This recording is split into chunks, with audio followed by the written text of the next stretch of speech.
Hello everyone and welcome back to the Fluent Storybook. I'm thrilled you're here today because we're diving into something that can completely transform how you communicate in English. Today's topic is Think Fast, Speak Smart, and by the end of this video, you'll have the tools to speak English with confidence, clarity and speed that will impress everyone around you. Have you ever been in a situation where someone asked you a question in English and your mind just went blank? Maybe you were at a job interview in New York or ordering coffee at a busy Starbucks in downtown Chicago, or maybe you were at a neighborhood barbecue in Texas. And suddenly everyone was looking at you, waiting for your response. You knew what you wanted to say in your native language, but the English words just wouldn't come.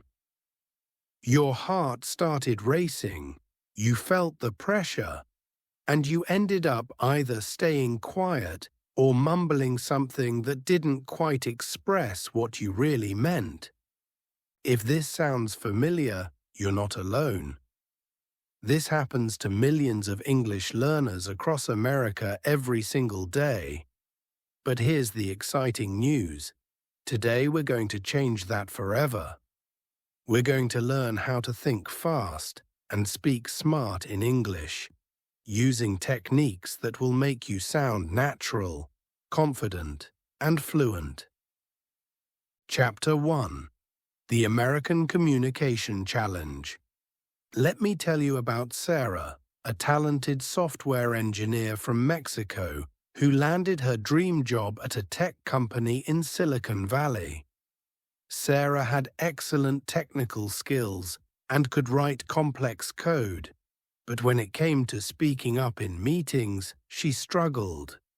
She would spend so much time translating her thoughts from Spanish to English that by the time she was ready to speak, the conversation had moved on to a different topic.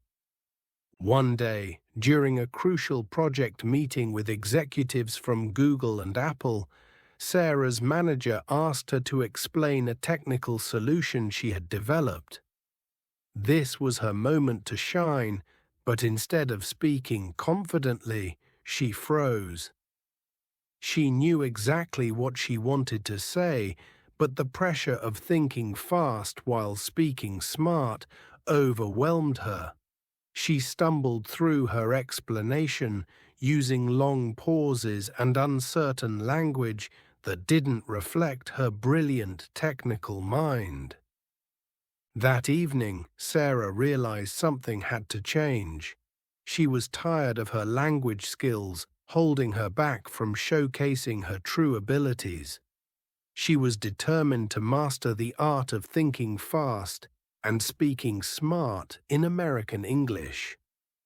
Sarah's story is the story of thousands of professionals, students, and dreamers across the United States. Whether you're presenting to a boardroom in Manhattan, chatting with neighbors at a block party in suburban Detroit, or networking at a conference in Miami, the ability to think fast and speak smart in English can open doors you never imagined possible. The American communication style has some unique characteristics that can catch non-native speakers off guard. Americans tend to speak quickly, use idiomatic expressions, interrupt politely to show engagement, and expect quick responses. They value directness, clarity, and efficiency in communication.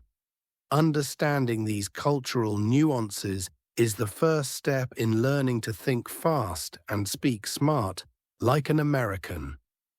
Think about popular American TV personalities like Jimmy Fallon, Oprah Winfrey, or even politicians like Barack Obama. They all share one common trait. They can think on their feet and respond intelligently to unexpected questions. This isn't because they're naturally gifted, It's because they've mastered specific techniques that we're going to explore today. The key difference between struggling speakers and confident speakers isn't vocabulary size or perfect grammar. It's the ability to organize thoughts quickly and express them clearly under pressure. When you think fast and speak smart, you're not just communicating information. You're building relationships, creating opportunities, and establishing your credibility in American society. Chapter 2: The Psychology of Quick Thinking. Before we dive into the practical techniques, let's understand what happens in your brain when someone asks you a question in English. When you hear a question, your brain goes through several processes simultaneously. First, it decodes the sounds and words you heard. Then it processes the meaning of the question.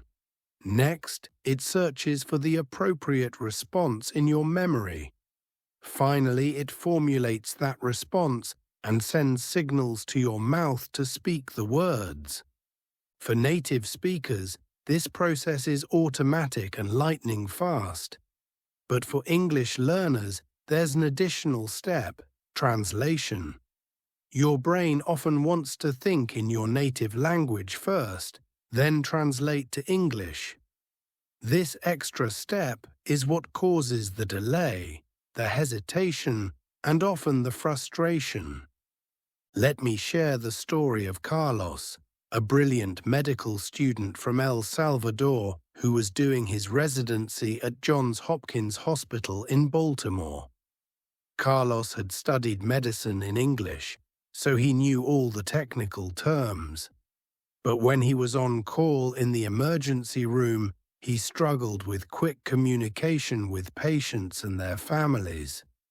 The high-pressure environment demanded fast, clear communication, but Carlos's brain kept switching between Spanish and English. One night, a family rushed in with their child who had fallen from a bike. The parents were panicked and asking rapid-fire questions. Carlos knew exactly what to do medically, but he couldn't quickly reassure the family in English. He would start a sentence, pause to find the right words, and lose the rhythm of natural conversation. The family began to doubt his competence, not because of his medical skills, but because of his communication style. This experience taught Carlos that in American healthcare, bedside manner and quick, confident communication are just as important as medical knowledge. Patients and families need to trust their doctors, and that trust often begins with how confidently and quickly a doctor can communicate. The breakthrough for Carlos came when he learned to bypass the translation step entirely.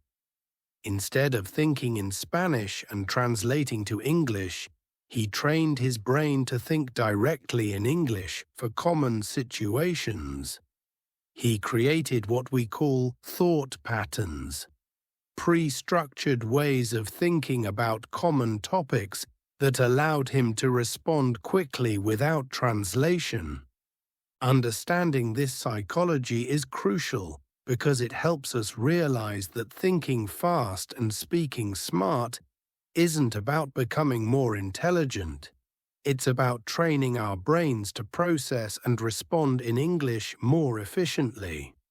It's about creating mental shortcuts and automatic responses that free us from the burden of translation. Chapter 3: The Foundation Framework. Now let's build the foundation for thinking fast and speaking smart. The first principle is what I call chunk thinking. Instead of trying to construct every sentence from scratch, we're going to learn to think in chunks, groups of words that naturally go together in American English. Think about how Americans naturally speak. They don't say, "I am going to the store that sells groceries." They say, "I'm running to the grocery store." Native speakers use chunks like running to, grocery store, hang out, catch up, no worries, and sounds good. These chunks are the building blocks of fast, natural English. Let me tell you about Maria, a restaurant manager from Colombia who moved to Atlanta. When customers asked questions like, "What's your most popular dish?" Maria would think, "What is our dish that most people order?" and then translate it word by word. This made her responses slow and awkward, but when she learned to think in chunks, she could immediately respond with natural phrases like, "Our best seller is," or "Most people love our," or "You can't go wrong with." The second principle is pattern recognition. Every type of conversation in American English follows predictable patterns. Job interviews, small talk, customer service interactions, social conversations. They all have standard patterns that native speakers use automatically. For example, when Americans meet someone new at a party, the conversation usually follows this pattern. Greeting, names, connection to the host, small talk about the event or location, discovery of common interests, and either deeper conversation or polite exit. Knowing this pattern allows you to prepare responses for each stage. Consider Jake, a software developer from South Korea who struggled with networking events in Seattle's tech scene. He was brilliant at coding, but terrible at the informal conversations that happened at tech meetups and company parties. These conversations moved fast, jumped between topics, and included lots of cultural references he didn't understand.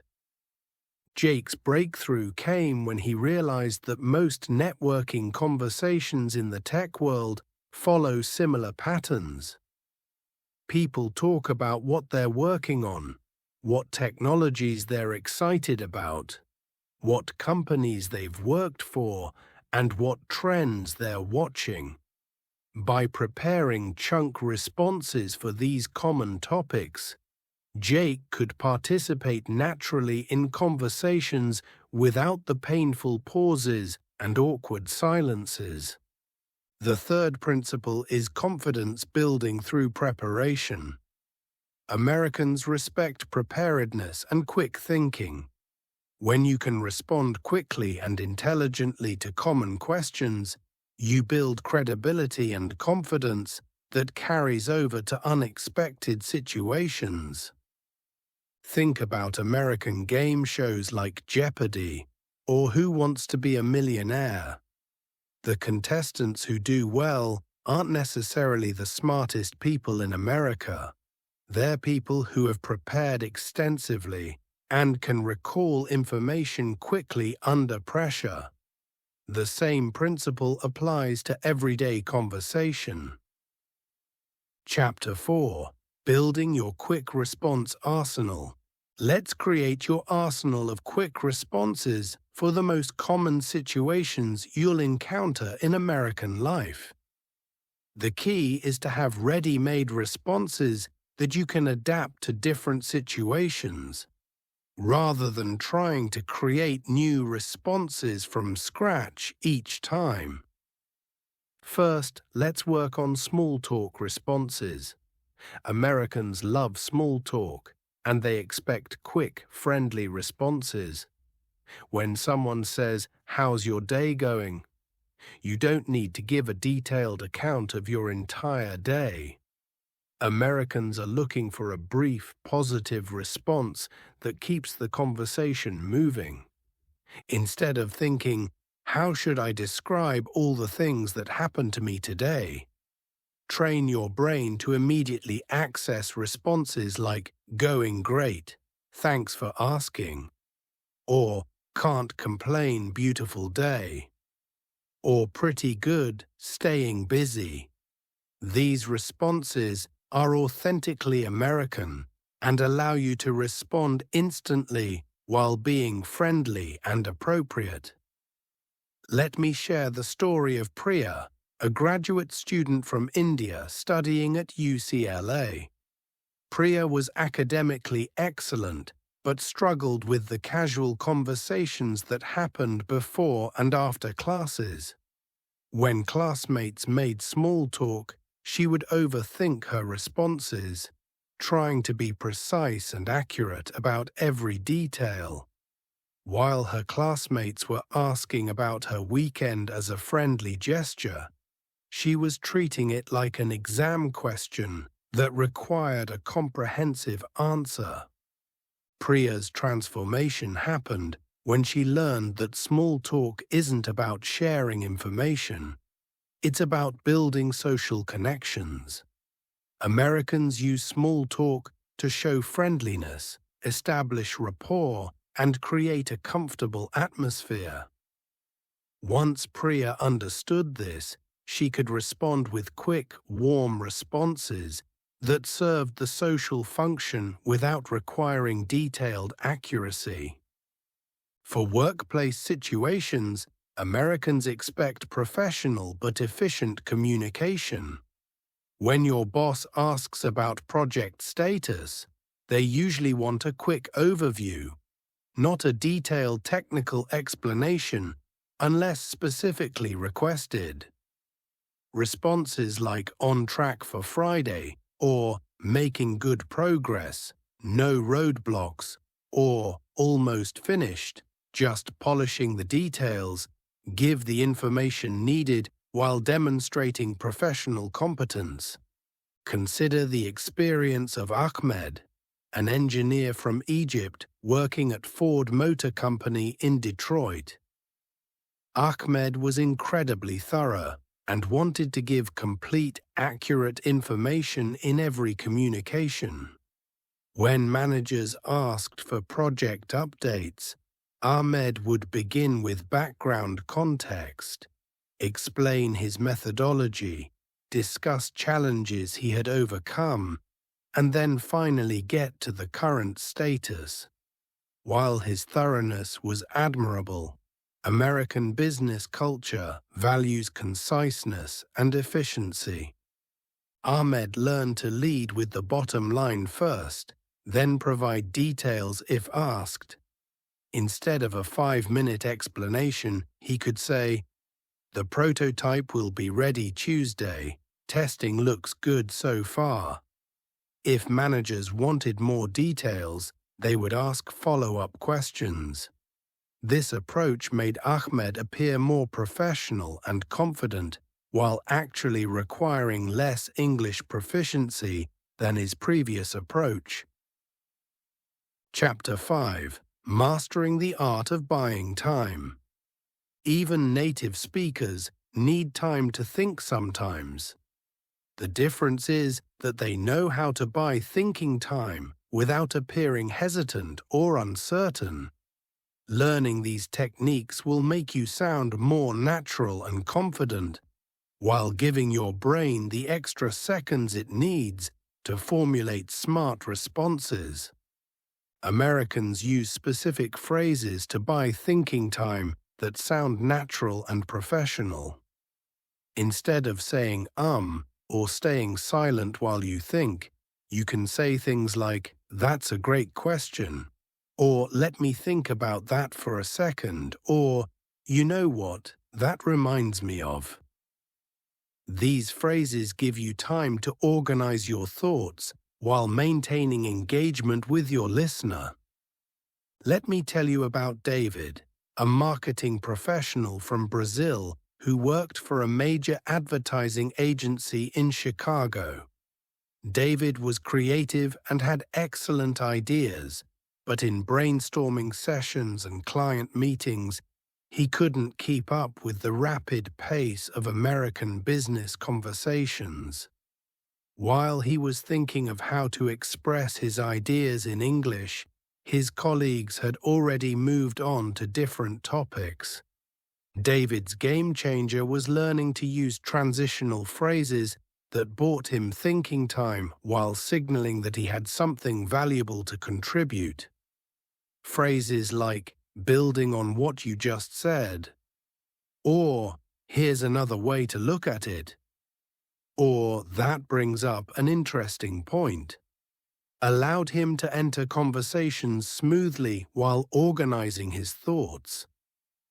Another powerful technique is the art of bridging. When someone asks you a question that you're not immediately prepared to answer, you can bridge to a topic you are prepared to discuss. Politicians and business leaders use this technique constantly.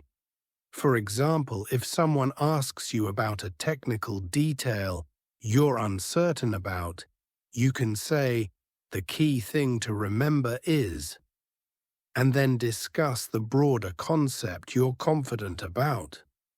Consider the experience of Lin, a financial advisor from Taiwan working in Manhattan. Clients would often ask complex questions about market conditions or specific investment products. Lin had the knowledge but needed time to explain technical concepts clearly in English. She learned to use bridging phrases like, "What's most important for your situation is," or "let me put this in perspective." These phrases allowed her to steer the conversation toward explanations she could give confidently while still addressing the client's underlying concerns. The key is to practice these time-buying techniques until they become automatic. When you can buy thinking time naturally, you'll never again experience that panicked feeling of being put on the spot. Instead, you'll have the confidence that comes from knowing you can handle any question, even if you need a moment to organize your response.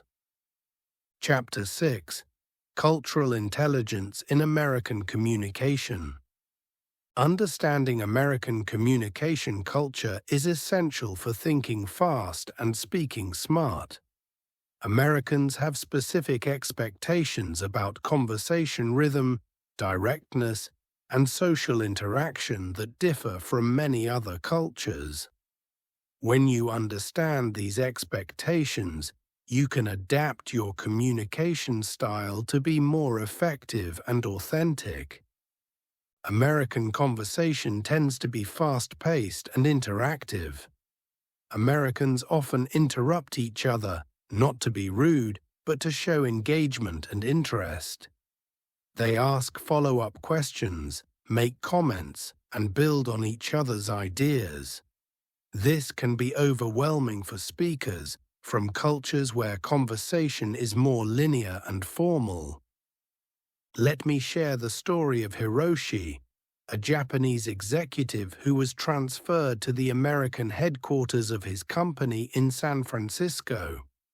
In Japan, Hiroshi was respected for his thoughtful, measured communication style. He would listen carefully to everything before responding, and his responses were always well considered and complete. However, in American meetings, this style made him appear disengaged or uncertain. American meetings move quickly, with people jumping in with ideas, asking questions, and building momentum through rapid exchange of thoughts. While Hiroshi was carefully considering the first topic, his American colleagues had already discussed 3 more issues and made 2 decisions. His thoughtful approach, which was perfect for Japanese business culture, was a disadvantage in the American context. Hiroshi's adaptation involved learning to participate in the flow of American conversation without abandoning his natural thoughtfulness. He learned to make brief comments to show engagement. "That's interesting," or "I see your point," while he was still processing and then contribute more substantial thoughts when he was ready. He also learned to signal when he needed more thinking time by saying things like, "Give me a moment to think through the implications of this." Americans also value directness and efficiency in communication. While many cultures use indirect communication to show respect and avoid conflict, Americans generally prefer straight talk. They appreciate responses that get to the point quickly and clearly, even if the topic is sensitive or complex. Consider Rosa, a diplomat from Mexico working at the United Nations in New York. Rosa was skilled at diplomatic language and could navigate complex international negotiations, but she struggled in everyday American social situations. At office parties, neighborhood gatherings, and her children's school events, her formal diplomatic communication style made her seem distant and unfriendly. Rosa learned to adjust her communication style for different contexts. In diplomatic meetings, her formal style was perfect, but at social gatherings, Americans expected more casual, direct communication.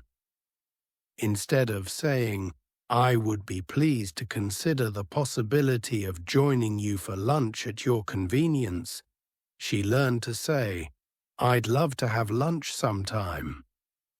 This simple adjustment made her seem more approachable and helped her build stronger relationships with her American neighbors and colleagues.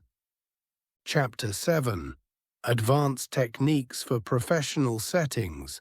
Professional communication in American business requires specific skills for thinking fast and speaking smart. Whether you're in finance on Wall Street, technology in Silicon Valley, healthcare in major medical centers, or any other professional field, mastering these advanced techniques will set you apart. The first advanced technique is executive summary thinking. In American business culture, leaders often need to make quick decisions based on limited information. They expect communication that gets to the point immediately and provides just enough detail to understand the key issues.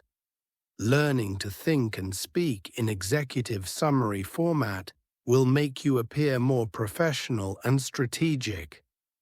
Let me tell you about Sanjay, a brilliant data scientist from India who joined a fintech startup in Austin, Texas.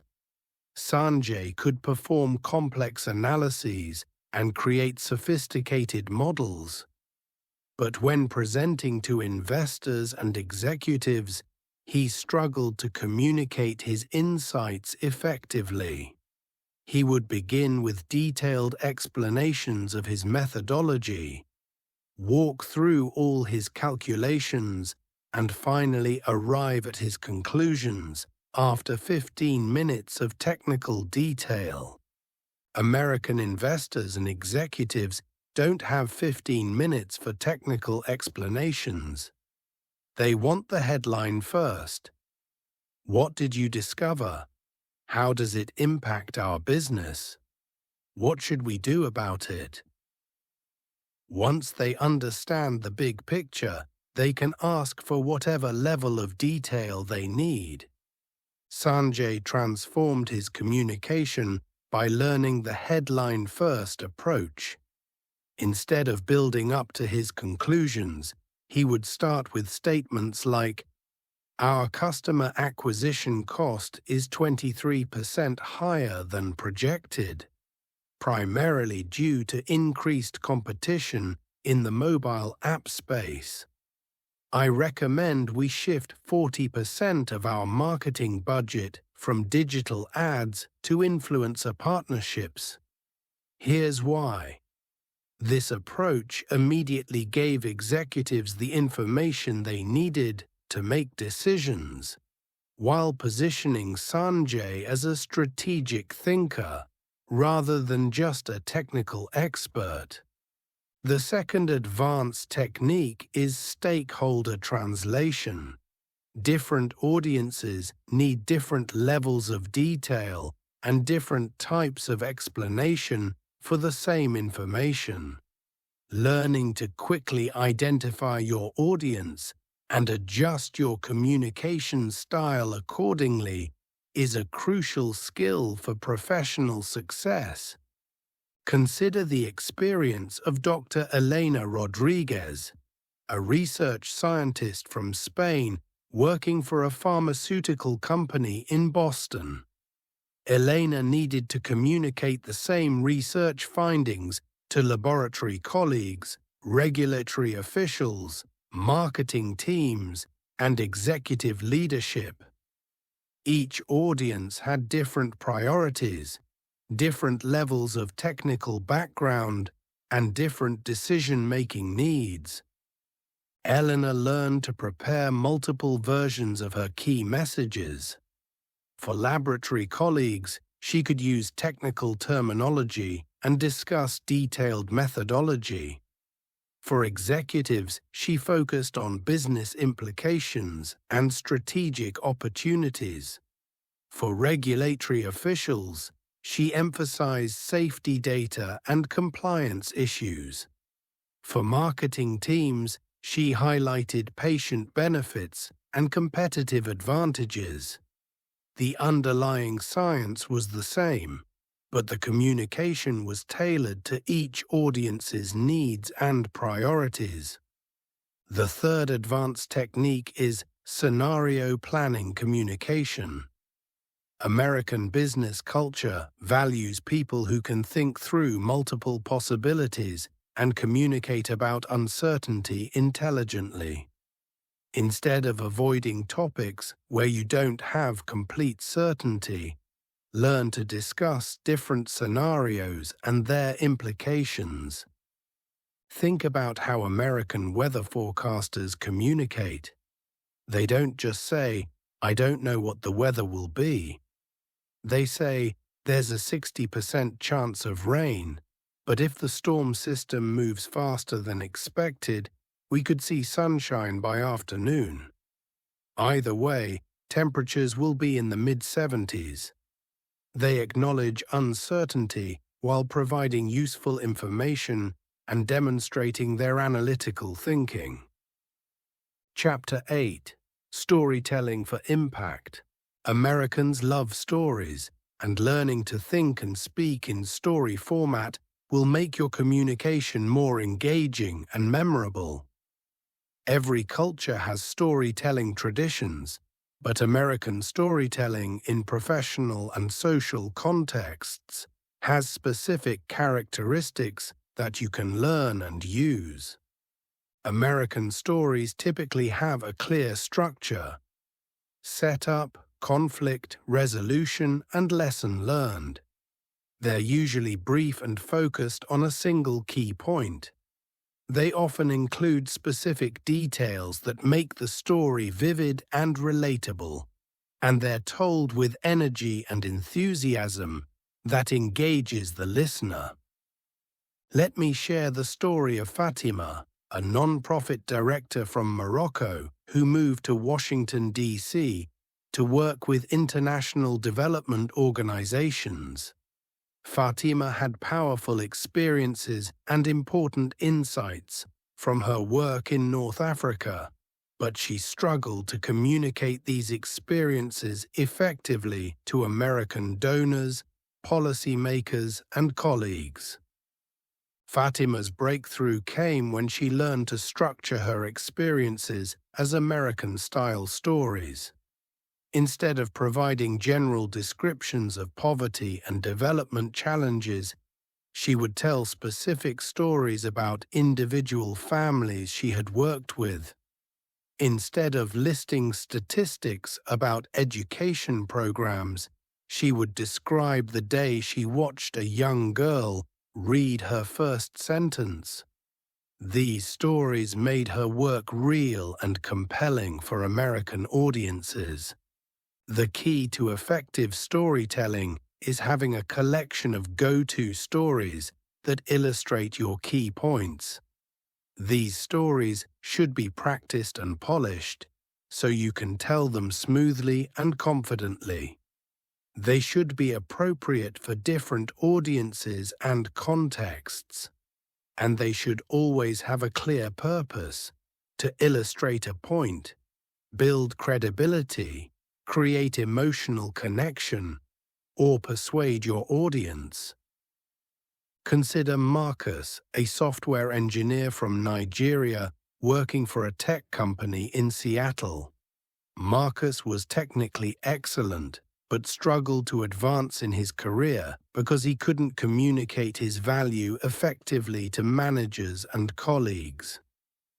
American tech culture values people who can explain complex technical concepts to non-technical stakeholders and who can advocate for their ideas persuasively.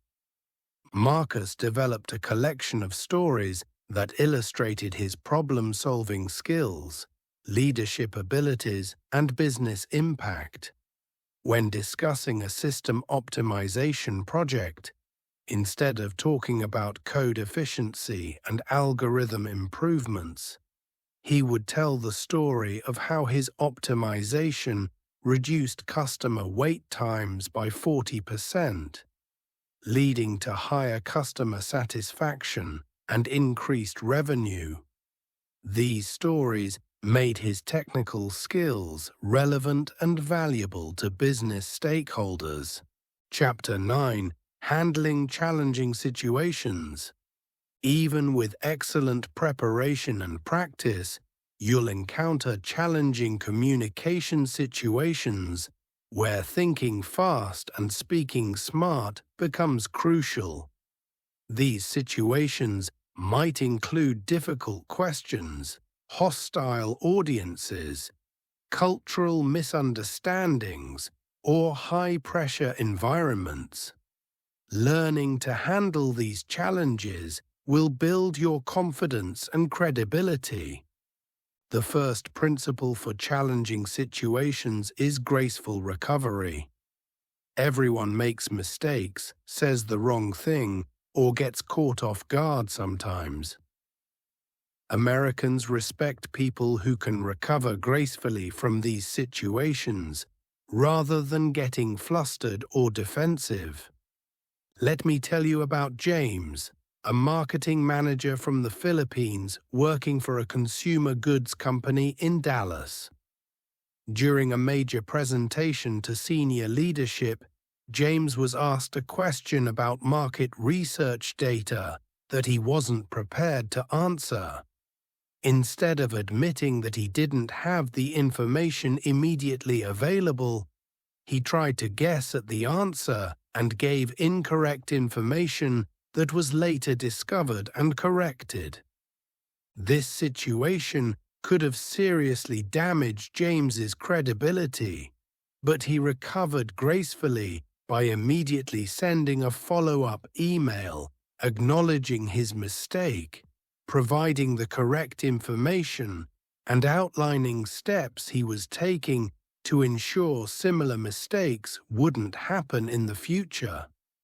His honest, proactive response actually strengthened his reputation because it demonstrated integrity and accountability, values that Americans highly respect in professional settings. The second principle is redirect and refocus. When faced with hostile questions or aggressive communication, learn to acknowledge the concern while redirecting the conversation toward productive solutions. This technique is used by politicians, customer service representatives, and business leaders throughout America. Consider the experience of Dr. Amira Hassan, an emergency room physician from Egypt, working at a hospital in Phoenix. Emergency rooms are high-stress environments where patients and families are often scared, angry, or frustrated. Dr. Hassan frequently faced aggressive questions and sometimes hostile communication from people who were in crisis. Dr. Hassan learned to acknowledge emotions while redirecting towards solutions. Instead of becoming defensive when a family member angrily demanded to know why their relative had been waiting for hours, she would say something like, "I understand how worried you must be. Let me update you on exactly what we're doing for your father and what our next steps will be." This approach validated their emotions while focusing the conversation on positive action. The third principle is cultural bridge building. When cultural misunderstandings occur, learn to explain cultural differences in a way that builds understanding rather than creating division. Americans generally appreciate cultural education when it's presented positively and helps them understand different perspectives. Think about Omar, a restaurant owner from Lebanon, who opened a Middle Eastern restaurant in a small town in Ohio. Some customers had misconceptions about Middle Eastern culture and food, and occasionally Omar faced ignorant or even prejudiced comments. Instead of getting angry or defensive, Omar learned to use these moments as opportunities for cultural education. When someone made an uninformed comment about his culture, Omar would respond with something like, "I understand that Middle Eastern culture might be unfamiliar to many people here. Let me tell you about the hospitality traditions in my country and how they influence the way we prepare and serve food." This approach often turned potential conflicts into positive cultural exchanges that built understanding and community. Chapter 10: Technology and Modern Communication. In today's digital world, thinking fast and speaking smart extends beyond face-to-face conversations to include video calls, social media interactions, and digital presentations. American communication in digital spaces has its own conventions and expectations that you need to understand. Video calls, which became essential during the COVID-19 pandemic and remain crucial for remote work, require specific skills for effective communication. Americans expect video calls to be efficient and interactive, with quick responses and clear audio. Technical difficulties should be handled smoothly, and participants should be comfortable with the informal nature of seeing into each other's homes and dealing with occasional interruptions. Let me share the story of Yuki, a project manager from Japan working for a software company with distributed teams across the United States. When the company shifted to remote work, Yuki struggled with video call communication. The informal nature of American video calls was challenging for someone accustomed to formal business meetings, and the technical aspects of managing multiple participants, screen sharing, and digital collaboration tools added complexity to communication challenges she was already facing. Yuki's adaptation involved learning the informal protocols of American video calls. She learned that Americans expect brief technical setup time at the beginning of calls, but then want to move quickly to business topics. She learned that it's acceptable to mute yourself when you're not speaking, but important to unmute quickly when you want to contribute. She learned that Americans often multitask during video calls but still expect full attention when they're speaking. Social media communication presents another challenge for English learners. American social media communication is fast, casual, and full of cultural references, slang, and abbreviated language. LinkedIn, Twitter, Facebook, and Instagram each have their own communication styles and professional expectations. Consider Maria, a financial advisor from Argentina who needed to build her professional network and attract clients through LinkedIn. Maria was excellent at formal financial presentations, but LinkedIn communication required a different style. More personal, more conversational, and more engaging than traditional business writing. She needed to learn to write posts that would generate comments and discussions, respond to comments quickly and appropriately, and participate in professional discussions that happened at the speed of social media. Maria learned to adapt her professional expertise to social media communication by sharing brief insights, asking engaging questions, and telling short professional stories that illustrated her expertise. Instead of writing formal articles about financial planning, she would share quick tips, respond to current market news, and engage in conversations with other professionals in her field. Chapter 11. Building Long-Term Communication Excellence. Thinking fast and speaking smart isn't just about handling individual conversations well. It's about building long-term communication excellence that supports your personal and professional goals in American society. This requires developing systems, habits, and relationships that continuously improve your communication abilities. The first element of long-term excellence is continuous learning integration. Instead of studying English as a separate activity, integrate language learning into your daily American life.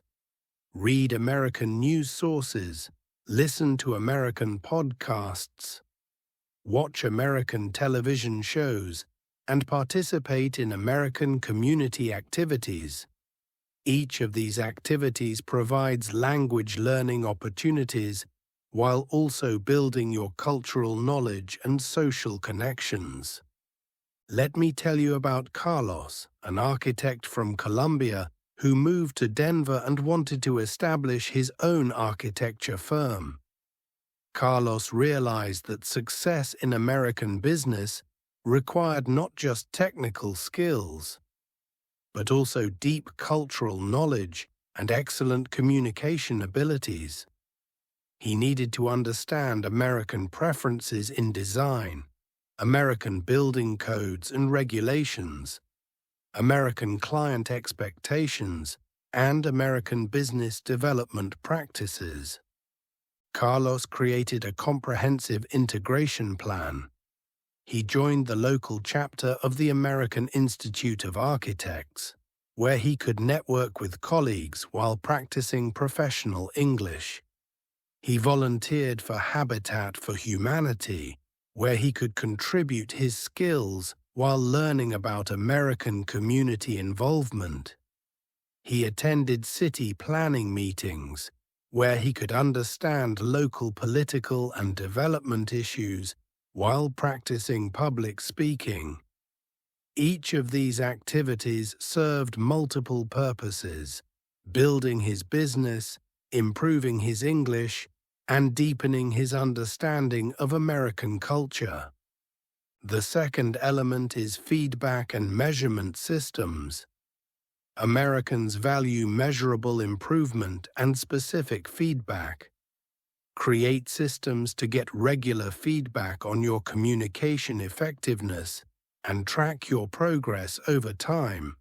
This might include asking trusted colleagues for specific feedback, recording yourself in practice situations, or working with communication coaches who understand American business culture. Consider the experience of Dr. Priya Patel, a research scientist from India who wanted to transition from laboratory work to science communication and public speaking. Dr. Patel was brilliant at her research, but presenting to general audiences required different communication skills than presenting to scientific colleagues. She needed to learn to explain complex concepts in simple language, tell engaging stories about her research, and handle questions from people without scientific backgrounds. Dr. Patel created a systematic improvement plan.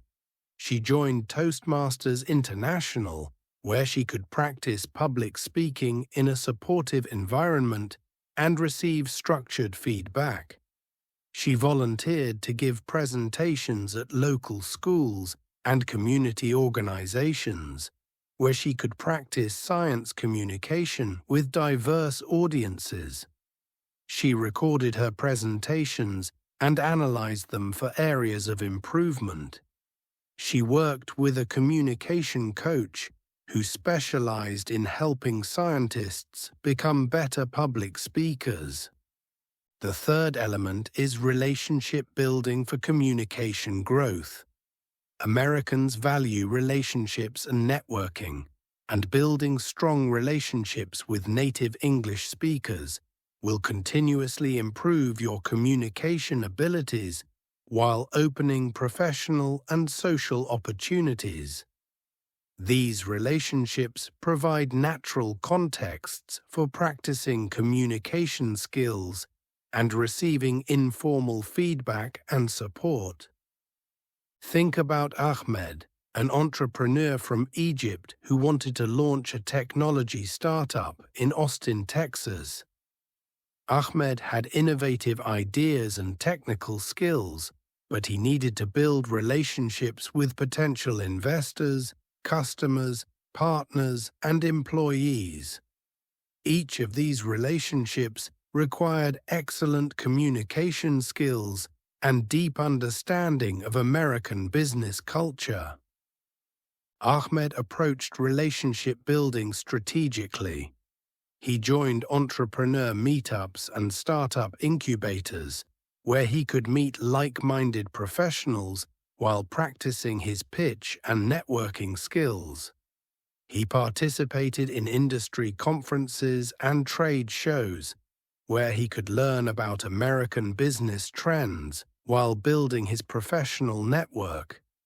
He sought out mentors who could provide guidance on both business strategy and communication skills. He joined community organizations and social groups where he could build personal relationships while practicing casual American English. Chapter 12. Your Personal Action Plan. Now it's time to create your personal action plan for thinking fast and speaking smart in American English. This plan should be specific to your goals, your current situation, and your learning style.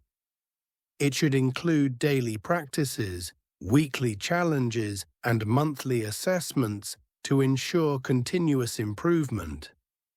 Start by assessing your current communication strengths and challenges. Where do you feel confident in your English communication? Where do you struggle? What specific situations cause you the most difficulty? What are your professional and personal goals that require excellent English communication? Let me share the approach taken by Isabella, a marketing professional from Spain who moved to Los Angeles to work in the entertainment industry. Isabella was creative and had excellent marketing instincts, but the entertainment industry in Hollywood required rapid-fire communication, cultural fluency, and the ability to build relationships quickly with diverse professionals. Isabella's assessment revealed that she was strongest in written communication and formal presentations, but struggled with casual networking conversations, phone calls, and impromptu meetings. She was comfortable discussing marketing strategy, but struggled with entertainment industry jargon and cultural references. She was confident in one-on-one conversations, but felt overwhelmed in large group discussions. Based on this assessment, Isabella created a targeted improvement plan. For daily practice, she would listen to entertainment industry podcasts during her commute and practice summarizing key points out loud. For weekly challenges, she would attend one industry networking event and set a goal of having meaningful conversations with at least 3 new people. For monthly assessments, she would record herself giving impromptu presentations on current entertainment topics and analyze her fluency and confidence. Your action plan should include specific, measurable goals that align with your life and career objectives. If you're a healthcare professional, your plan should focus on medical communication scenarios.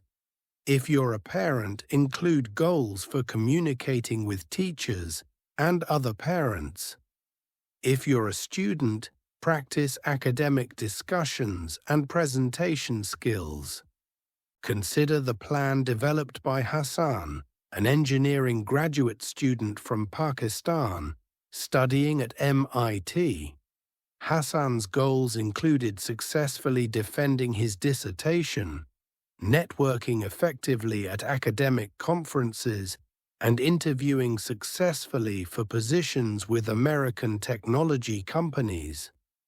Hassan's daily practices included reading American technology news sources and practicing explaining complex technical concepts in simple language. His weekly challenges included participating actively in one academic seminar discussion and having one career-focused conversation with a professor or industry professional. His monthly assessments included giving practice presentations to diverse audiences and getting feedback on both technical content and communication effectiveness. Remember that thinking fast and speaking smart is a skill that improves with deliberate practice over time. Be patient with yourself while maintaining consistent effort. Celebrate small improvements and learn from challenging situations. Most importantly, enjoy the process of becoming a more confident and effective communicator in American English.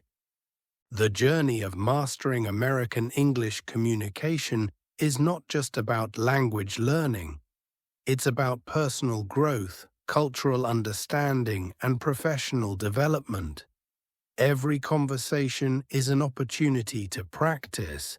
Every challenge is a chance to improve. And every success builds confidence for future communication situations. As we conclude today's lesson, remember that you now have the tools and strategies you need to think fast and speak smart in any American English conversation. You understand the psychology of quick thinking. You have techniques for buying time and organizing your thoughts. You know how to adapt your communication style for different audiences and situations. And you have a framework for continuous improvement. Your English communication journey is unique to you, but you're not alone in this process. Millions of people have successfully learned to communicate confidently and effectively in American English, and you can too. The key is consistent practice, strategic preparation, and the confidence that comes from knowing you have the tools to handle any communication challenge. Think fast, speak smart, and watch as new opportunities open up in your American journey. The world is waiting to hear your unique voice and perspective expressed with confidence and clarity in English. Now go out there and show them what you can do. Remember, every expert was once a beginner, every fluent speaker was once hesitant, and every confident communicator was once exactly where you are right now. Your journey to thinking fast and speaking smart starts today, and with dedication and practice, there's no limit to what you can achieve. Thank you for joining me today on the Fluent Storybook. I believe in your potential, I'm excited about your journey, and I can't wait to hear about your successes. Until next time, keep practicing, stay confident, and remember, you've got this.